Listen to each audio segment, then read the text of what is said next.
오늘 말씀은 여로보암의 길, 다윗의 길이라는 제목으로 은혜를 나누도록 하겠습니다. 아까 본문을 두 절을 읽었습니다. 근데 두 절에는 서로 상반되는 길이 있습니다. 바하사라는 왕이 여호와 보시기에 악을 행했는데 그것이 바로 여로보암의 길이었다, 이렇게 돼 있고요. 역대하에는 누군지는 모르지만 여호와 보시기에 정직하게 행하여 다윗의 길로 행했다, 이런 말씀이 두 가지가 나와 있습니다. 여러분, 이스라엘에는 남북 왕조가 다 약 20명의 왕들이 있었어요. 그러니까 약 위아래로 합쳐서 40명 정도의 왕이 있고, 그 뒤로는 나라가 아수르에게, 바벨론에게 멸망을 당해서 역사 속으로 사라졌다가 1948년도에 돼서야 드디어 독립국가로 이스라엘이 다시 나라가 되었습니다. 이것은 역사상 어떤 나라에게서도 있었던 일이 아닙니다. 2000년이 넘게 2500년이 된, 없어진 지 2500년이 된 나라가 다시 독립을 한다는 거, 이것은 전무후무한 일이에요. 그런데 이스라엘이 40명의 왕들이 남북 왕국에 있었는데 그들을 평가하는 기준은 딱 이거 하나뿐입니다. 하나님은 그가 여로보암의 길로 행했느냐, 다윗의 길로 행했느냐, 이걸 가지고 그 왕들을 평가하고 계신다는 거예요. 여러분, 여로보암의 길은 무엇이고 다윗의 길은 무엇일까요? 한번 좀 오늘 말씀을 통해서 생각해 봤으면 좋겠습니다. 열왕기상 16장 19절입니다. 이는 저가 여호와 보시기에 악을 행하여 범죄하였음을 인함이라. 저가 여로보암의 길로 행하며 그가 이스라엘로 죄를 범하게 한 그 죄 중에 행하였더라. 여로보암의 길을 보니까 이스라엘이 죄를 범하게 했다, 왕이 백성에게 죄를 짓게 만들었다, 이렇게 표현하고 있습니다. 열왕기상 22장 52절에는 누군지는 몰라도 또 이렇게 돼 있어요. 저가 여호와 보시기에 악을 행하여 그 아비의 길과 그 어미의 길과 이스라엘로 범죄케 한 느밧의 아들 여로보암의 길로 행하며, 여기에도 또 다른 왕이 여로보암의 길로 행했다고 평가를 내리고 있습니다. 요즘 묵상하는 부분이죠. 열왕기하 16장 2절에 아하스가 왕이 될 때의 나이가 20세라. 여로보암의 길로 행한 왕들이 북쪽에 전부 여로보암의 길로 갔죠. 북왕국에는 선한 왕이 단 한 명도 없었어요, 20명 중에. 근데 남유다에도 여로보암의 길로 행하는 왕이 있다는 거예요. 분명히 남유다는 다윗의 후손인데 다윗의 길을 따르지 않고 북왕국 이스라엘의 반역자가 세운 나라, 그러니까 이스라엘의 왕들의 행위로 따라갔다는 것입니다. 아하스가 왕이 될 때에 나이가 20세라. 예루살렘에서 16년간 다스렸으나 그의 조상 다윗과 같지 아니하여 그의 하나님 여호와께서 보시기에 정직히 행하지 아니하고. 여기 평가가 있어요. 다윗의 길은 어떤 길이에요? 정직한 길. 정직한 길. 또 18장 3절에 보니까 히스기야라는 왕이 나오는데 드디어 이런 평가가 나와요. 히스기야가 그의 조상 다윗의 모든 행위와 같이 여호와께서 보시기에 정직하게 행하여. 다윗의 행위와 같이 다윗의 길로 간 왕은 정직하다, 이런 평가를 내렸습니다. 자, 그래서 다윗의 길과 여로보암의 길이 무엇인지를 먼저 알아야 되겠기에 여러분에게 여로보암의 길을 먼저 소개해 드리겠습니다. 열왕기상 12장 28절에서 33절에 내용을 요약을 했습니다. 여러분 나중에 읽어보세요. 첫 번째 여로보암이 했던 일은 뭐냐면 금송아지를 만들어 베델과 단에 두었습니다. 금송아지를 만들어서 베델과 단에 두었다는 얘기는 뭐냐면 북이스라엘의 맨 아래쪽과 맨 끝쪽에다가 송아지를 두었다는 거예요. 왜 그럴까요? 이 송아지를 왜 만들었냐면 나라가 두 개로 갈라졌는데 백성들이 절기 때만 되면 예루살렘으로 가고 싶을 거 아니에요. 성전에 가서 예배하고 싶을 것 아닙니까? 그러니까 다 그렇게 남유다로 가버리면 나라 꼴이 유지가 안 될 것 같은 생각이 든 거예요. 그래서 새로운 성지를 만든 겁니다. 새로운 예배의 장소를 만든 거예요. 그런데 하필이면 출애굽할 때 아론과 백성들이 만들었던 이집트의 신, 송아지 신, 이 신의 이름은 아피스입니다. 농사가 잘 되게 해주는 신이에요. 그러니까 먹고 살게 해주는 신을 만들어서 이것이 여호와다 이렇게 말을 한 거예요. 자기 조상들이 했던 망령된 행실을 그대로 하고 있는 거예요.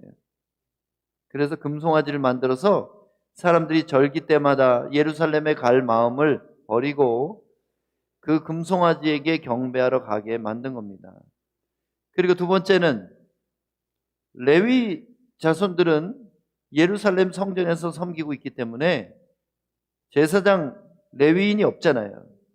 성전의 일을 맡을 사람들이 없기 때문에 레위 자손이 아닌 사람들을 그냥 마음대로 제사장으로 세웠습니다. 그리고 세 번째는 절기를 손을 대기 시작하는데 초막절을 남유다가 지키는 절기가 아니라 자기 마음대로 날짜를 정해서 8월 15일이 초막절이다 이렇게 정했습니다. 다시 한번 찍어주세요. 이 사건들은요 신명기의 율법을 의도적으로 깬 것으로 보입니다. 신명기에 하나님은 이스라엘 백성들에게 명령하고 계시는 중요한 내용들이 있는데 첫 번째 성소 외에서는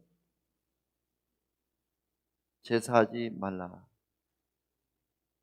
그런데 성소 이외에서 제사를 드림으로 이 율법을 깬 거예요.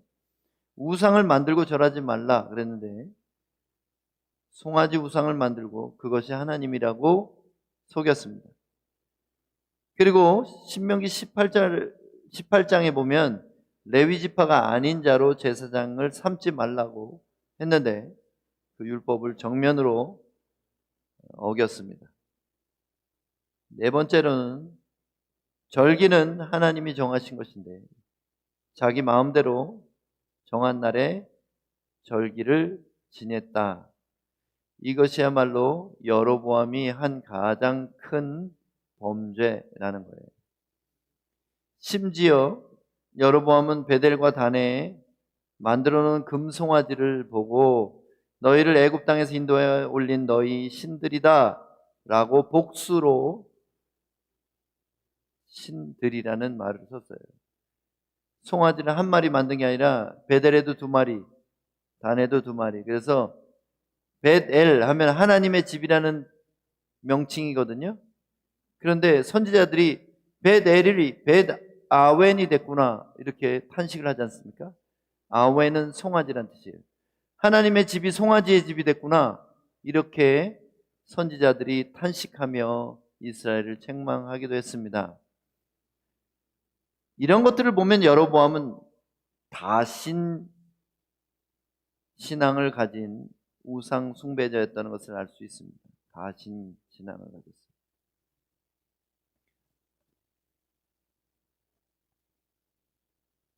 원래 여로보암이 누구죠? 솔로몬 임금의 공사 감독 총책임자였습니다. 솔로몬이 건축공사를 너무 많이 해서 그 건축공사에 나라의 재정을 대부분 다 썼어요. 그러니까 나라의 가장 큰 재정을 움직이는 사람이 가장 큰 권력을 갖지 않겠습니까? 솔로몬이 죽은 다음에 아들 르호보암이 하는 짓이 백성의 마음에 들지 않으니까 백성이 공사감독 지휘관이었던 가장 막강한 권력을 휘둘렀던 여로보암을 추종하여 솔로몬의 아들 르호보암을 반역한 것입니다. 쉽게 말하면 쿠데타를 일으켜서 나라를 빼앗은 자예요. 그러니까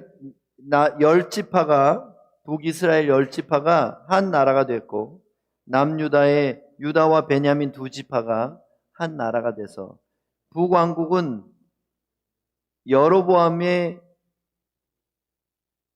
통치를 받게 고 남유다는 솔로몬의 아들 르호보암에게 속하여서 두 나라가 된 것입니다.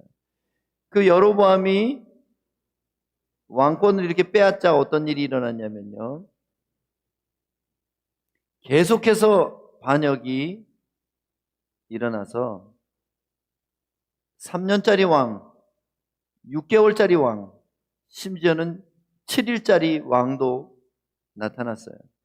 계속해서 역성혁명이 일어나는 겁니다. 쿠데타로 정권이 계속 바뀌는 거예요. 그러면서도 그들이 정신을 못 차리고 그 왕들이 다 여로보암의 길로 행했다는 거예요. 사람들을 하나로 뭉치게 하고 사람들이 복종하게 할 수 있는 게 종교뿐이다 생각을 한 거예요. 하나님을 잊어버린 그들은 우상 숭배로 백성의 마음을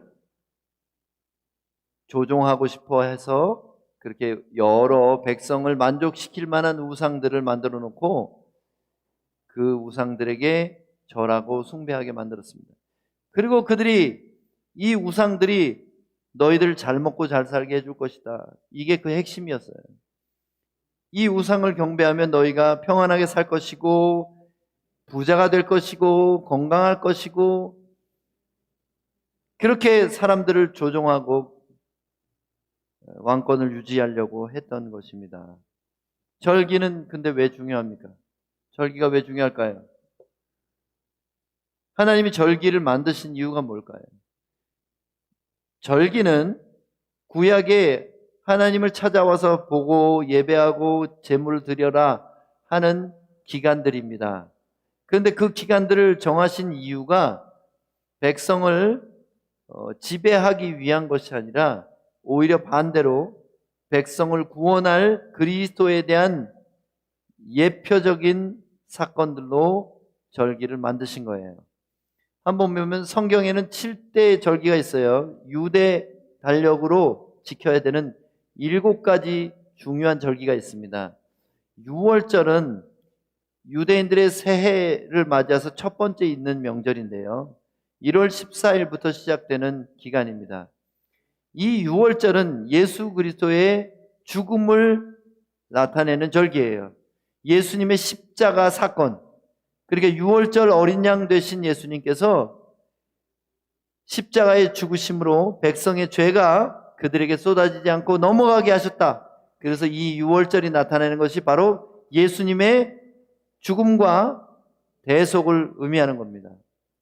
그 다음에 있는 절기는 바로 6월절 다음 날부터 이어지는 21일까지 이어지는 무교절이라는 절기예요. 사실은 6월절 안에 무교절기가 포함되어 있는 거예요. 근데 이 무교절이라는 것은 누룩을 넣지 않은 빵을 먹는, 딱딱한 빵을 먹는 기간입니다. 이 딱딱한 빵과 쓴 나물을 먹는 이유는 우리가 이집트에서 이렇게 급하게 탈출했다, 이런 것을 기억하기 위해서. 자, 이 말은 어떤 의미를 가지냐면 그리스도께 순종해야 너희가 구원받을 수 있다는 것을 의미하는 절기예요. 자, 초실절은 뭐냐면 무교절 중에 어떤 한 날인데요, 안식일 다음 날이기 때문에 이게 날짜가 계속 바뀌어요, 해마다. 근데 초실절이라는 것은 무슨 절기냐면 첫 번째 열매를 드리는 그런 절기예요. 그래서 이 초실절이 의미하는 것은 뭐냐면 예수 그리스도께서 부활의 첫 열매가 되셨다. 그래서 그리스도의 부활을 나타내는 절기입니다. 그리고 나팔절이라는 절기가 있어요. 나팔절은 7월 1일입니다. 이 나팔절은 그리스도께서 재림하실 때에 천사장이 나팔을 크게 불고 백성을 모아 공중에서 예수를 영접하게 하신다. 그래서 이 나팔절은 예수 그리스도의 재림과 연관된 절기입니다. 그리고 7월 10일은 대속죄일입니다. 그리스도께서 우리를 위하여 속죄하신 것을 기념하는 절기예요. 그리고 초막절은 7월 15일부터 21일까지의 기간입니다. 이 초막절은 장막절이라고도 하고 수장절이라고도 하고 내용이 뭐냐면 추수에 대한 감사를 드리는 절기예요. 이 추수는 뭘 나타내냐면 그리스도의 최후의 심판, 알곡과 가라지를 나누는 것을 나타내는 절기입니다. 그러니까 이 구약의 절기가 의미하는 게 뭐예요? 예수 그리스도와 그분의 사역을 의미하는 거예요. 그럼 여로보암이 절기를 지 마음대로 했다는 건 뭐냐면 하나님의 구속사, 하나님의 구원하는 이 하나님의 계획을 갖다가 무시하고 고의로 망치는 그런 일을 행했다는 거예요. 그래서 하나님의 백성을 구원에서 멀어지게 한 우상 숭배자라는 뜻입니다. 여러분, 그러면 다윗의 길은 또 무엇일까요? 다윗의 길은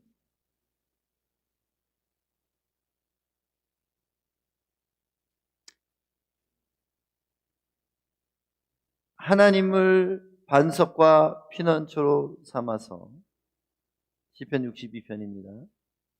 그 말씀을 주야로 묵상하고 시편 1편입니다. 그 사랑 안에 거하며 진리를 행하고 감사하며 그를 증거하고 시편 26편입니다. 그분의 인도함을 따르며 그에게 순종하는 의의 길 시편 23편입니다. 이것이 다윗이 살아갔던 정직한 길이라는 내용이에요. 자, 여기 보면 하나님만 피난처로 삼고 하나님만 밤낮 생각하고 하나님의 뜻을 따르며 감사하고 그를 증거하고 그에게 순종하는 의의 길을 걸어갔다. 이것이 다윗이 걸었던 정직한 길이라는 것입니다.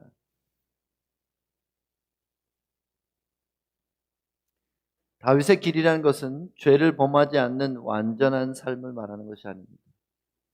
마음 중심으로 하나님을 사랑하고 그 마음에 우상이 없으며 하나님의 말씀을 듣고 순종하려는 삶의 태도를 말합니다.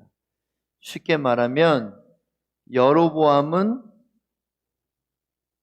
백성들의 인기를 유지하여 왕권을 계속해서 누리기 위해서 백성을 조종할 우상들을 만들어 놓은 것이고, 다윗은 눈에는 보이지 아니하시지만 살아계시는 유일한 하나님을 참으로 예배하고 순종하는 길을 걸었다는 것을 의미합니다.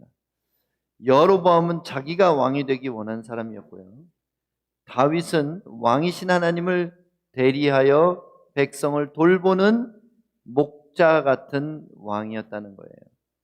백성을 군림하고 이용하려는 왕과 백성을 돌보고 섬기려는 왕의 차이, 그것이 하나님이 인정하시는 지도자이냐 아니면 하나님이 심판하시는 자이냐를 가른다는 것입니다. 여로보암의 길은 부와 성공을 쫓는 우상 숭배입니다. 여로보암이라는 이름의 뜻이 뭐냐면 백성의 수를 더하게 하소서, 백성의 숫자가 많아지게 하소서. 오늘날 많은 리더들이 이것을 자신의 사역의 목표로 삼는 경우가 있어요. 백성의 숫자가 많아지는 것, 힘이 모이고 돈이 모이고 인기를 누리고 사람들의 인정을 받고 박수를 받는 것, 그것이 사울이 버림받은 이유이고 여로보암과 그의 길로 행한 모든 왕들이 멸망한 이유가 된 것입니다. 그것을 바로 우상 숭배라고 하는 거예요. 내가 잘 먹고 잘 살고 잘 되고 칭찬받는 것을 구하는 마음은 하나님께 반드시 지옥 형벌로 심판을 받게 돼 있어요. 다윗의 길이란 것은 하나님만 사랑하고 순종하는 예배를 말하는 것입니다. 여러분, 제가 여러분에게 사랑으로 경고합니다. 예배를 중요하게 생각하지 않는 사람들은 하나님도 그 사람을 중요하게 생각하지 않을 겁니다. 확실합니다. 여기 나와 예배하는 것도 중요합니다. 여기 나와서 예배하는 사람만이 말씀으로 교훈을 받고 순종하려는 사람들이 되기 때문이에요. 여러분의 여러 가지 어려운 형편, 불가능한 일이 있을 수는 있어요. 만일 참여하지 못할 때는 꼭 온라인으로 예배 드리더라도 경건한 마음으로 간식 드시면서 하지 말고 참 예배로 집에서 드리시기를 바라요. 다윗은 찬양하는 사람이었습니다.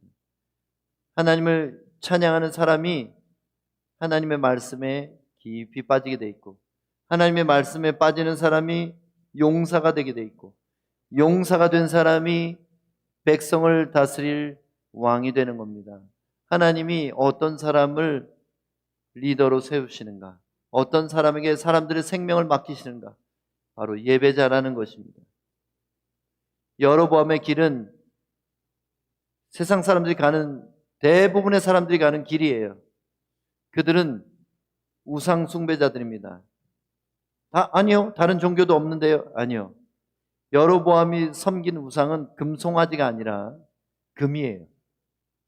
여로보암이 섬긴 신은 소가 아니라 금이라는, 금송아지에서 송아지는 그냥 형상일 뿐이고 그가 추구하는 게 바로 금이었다는 겁니다. 여로보암이 더 부하고자 하는 욕망, 더 잘 먹고 잘 살고 더 인기를 누리고 더 권력을 가지고 더 많은 사람의 추종을 받는 것, 그게 바로 우상 숭배라는 거예요. 이 세상 사람들이 살아가는 것이 우상 숭배의 삶입니다. 여러분, 이 시대는 SNS에 자기 자랑을 많이 하죠. 근데 그게 우상 숭배가 될 수 있어요. 왜냐하면 많은 사람들이 나를 좋아해 주는 것을 한번 거기 중독되기 시작하면 그게 내 삶을 파괴할 때까지 나는 멈출 수가 없게 되는 것입니다. 세상에 세 가지 끊지 못하는 중독이 있대요. 그게 물질에 대한 중독이고 음란에 대한 중독이고 권력에 대한 중독이라고 합니다. 그 권력은 여러 가지 형태로 나타납니다. 권력이 인기라는 형태로 나타난 게 이 시대의 모습이에요. 여러분, 이것은 제가 여러분 사랑하는 마음으로, 진심으로 사랑으로 경고하는 겁니다. 교회를 암만 다녀도 우상 숭배를 버리지 못하면 여로보암의 길로 가는 거예요. 하나님만 사랑하고 다른 것은 사소하게 여기는 것, 그리고 하나님께 순종하는 것이 삶의 우선순위에 있는 사람, 이 사람만이 다윗의 길로 가는 사람입니다. 다윗의 길이란 바로 예수 그리스도입니다. 이 절기를 버렸던 여로보암이 그리스도를 버린 것처럼 다윗이 추구했던 길은 하나님의 말씀이신 예수 그리스도예요. 내가 곧 길이요 진리요 생명이니 나로 말미암지 않고는 아버지께로 올 자가 없느니라 하셨습니다. 다윗이 평생 갔던 길은 바로 앞으로 세상에 오실 그리스도, 1000년 후에 자기 후손으로 오실 그리스도를 다윗은 시편에서 주님이라고 불렀어요. 주께서 나의 주께 말씀하시기를 이게 무슨 말이에요? 주가 둘이에요. 주께서, 여호와께서 나의 주께 그리스도께 말씀하시기를, 다윗은 이미 1000년 전부터 그리스도가 자기의 주님이시라는 것을 고백한 사람입니다. 그리고 그 모든 시편에 그리스도가 숨어 있습니다. 그리스도의 십자가 고난을 그대로 감정적으로 느끼면서 눈물을 흘리면서 지었을 시편. 여러분 그 시편들을 한번 보세요. 22편, 23편, 24편 이어서 보세요. 개들이 나를 둘러싸고 내 손발을 찔렀나이다. 내가 내 모든 뼈들을 셀 수 있나이다. 나는 사람이 아니오 벌레라. 백성의 조롱거리가 되었나이다. 어떻게 다윗이 예수 그리스도의 십자가 고통을 알 수 있었을까요? 예수님만 사랑하는 사람들은 시간을 초월해서 예수님을 알게 됩니다. 여러분, 우리는 시대의 끝에 와 있어요. 임박한 환난으로 말미암아 여러분 걱정할 필요가 없습니다. 교회는 어떤 사람들이 말하는 것처럼 환난을 통과하지 않기 때문입니다. 저는 제 목회자의 생명을 걸고 제 양심과 제 모든 성경에 대한 연구를 걸고 말할 수 있어요. 교회는 결코 환난을 통과하지 않습니다. 환난 직전에 교회를 들어 올리실 것입니다. 이제 세상은 언제 끝나도 이상하지 않는 마지막의 마지막으로 가고 있습니다. 아직도 정신을 못 차리고 우상 숭배자로 여로보암의 길을 가시는 분들이 있어요. 아직도 미래를 계획하고 꿈꾸고 보다 나은 삶을 살고 보다 나은 것을 누리고 보다 나은 것을 가지고 싶어하는 사람들, 여러분 그 개꿈을 예수 그리스도의 이름으로 깨시기 바랍니다. 그것은 하나님이 주시는 꿈이 아니에요. 여러분 인생 아무리 계획해보세요. 되는지. 저하고 내기하실까요? 여러분이 위대한 꿈을 꾸면 위대한 성취를 할 것 같습니까? 그 위대함이 새 것도 아니에요. 그리고 금방 지나갈 것이고 허무하게 되고 아무리 엄청난 권력을 가진 것 같지만 지금 마두로 목에 5천만 달러가 현상금으로 걸렸습니다. 베네수엘라 대통령이 왕같이 지금 18년 동안을 통치를 하고 있죠. 언제 죽을지 몰라요. 푸틴 전 세계를 멸망시킬 괴물처럼 보이지만 하나님이 숨 한 번 쉬면 끝나는 존재예요. 그런데 여러분은 어떻습니까? 여러분은 어떻게 살고 있습니까? 진짜 예배자예요? 세상 모든 것들이 사소해지고 예수님만 눈에 가득한 사람들입니까? 저는 그렇게 살길 원합니다. 여러분, 우리 교회 다니려면 복 받으려고 교회 나오는 사람들은 미안하지만 우리 교회는 안 어울립니다. 여러분이 원하는 것을 예수님 목 졸라서 받아내려는 사람들이라면 여기는 아닙니다. 우리는 우리 왕께 아무것도 요구하지 않습니다. 우리는 우리와 왕께 삶을 다해 헌신하고 그분에게 내 마지막 땀방울, 핏방울, 눈물방울까지 드리고 싶은 사람들이 이 교회에 다녀야 됩니다. 그래야 우리 교회는 환난절에 있을 교회의 들어올림에 참여하게 될 것입니다. 저는 더 많은 사람을 목회하기도 원치 않고 알려진 목사가 되기도 원치 않습니다. 그리고 이것이 내 사역이라고 생각지도 않습니다. 여러분 교회의 하나됨을 깨트린 말과 행동을 한 것이 생각나거든 오늘 회개하십시오. 그리고 성찬에 참여하세요. 그렇지 않으면 하나님이 책망하실 것입니다. 다윗의 길로 가십시다. 하나님만 사랑하고 순종하는 사람. 내가 건강하든지 병들었든지 내가 사람들에게 칭찬을 받든지 비난을 받든지 내가 인기가 있든지 오해받든지 내가 넉넉하게 살든지 내가 좀 쪼들려가지고 구차한 삶을 살든지 내가 지병이 있어서 몸이 자유롭지 않고 늘 마음이 우울하든지 건강하고 기쁘든지 다 그런 거 사소하고 상관없는 걸로 여기고, 어떤 형편에 있든지 예수님만 사랑하고 예수님께만 복종하는 사람이 되십시다. 그런 사람들만 우리 교회 성도들이면 좋겠어요. 그리고 자기 자신을 대수롭게 여기지 마세요. 여러분 먼지예요. 저도 먼지입니다.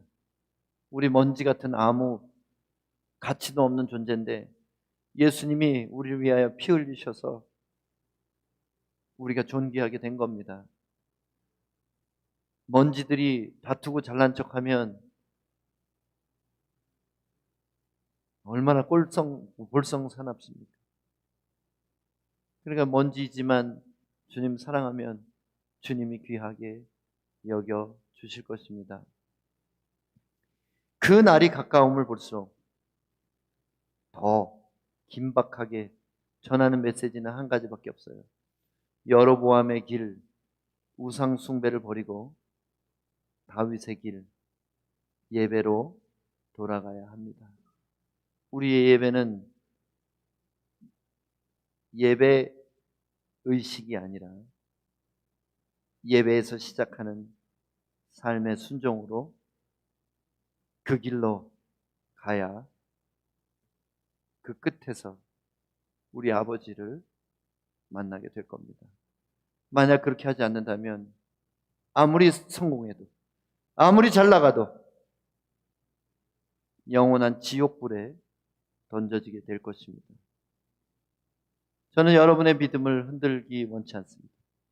근데 그것이 참 믿음인지를 계속해서 검증하고자 하는 것이에요. 도키마조, 검증. 여러분 계속 시험해 보시기 바랍니다. 내 마음이 주께 합당한지 계속 피드백 하시기 바랍니다. 내가 지금 잘하고 있습니까, 주님? 내가 고칠 게 뭐예요? 내가 뭘 순종해 드렸으면 좋겠습니까? 내가 뭘 하길 원하세요? 내가 누굴 위해 기도할까요? 내가 뭘 버릴까요?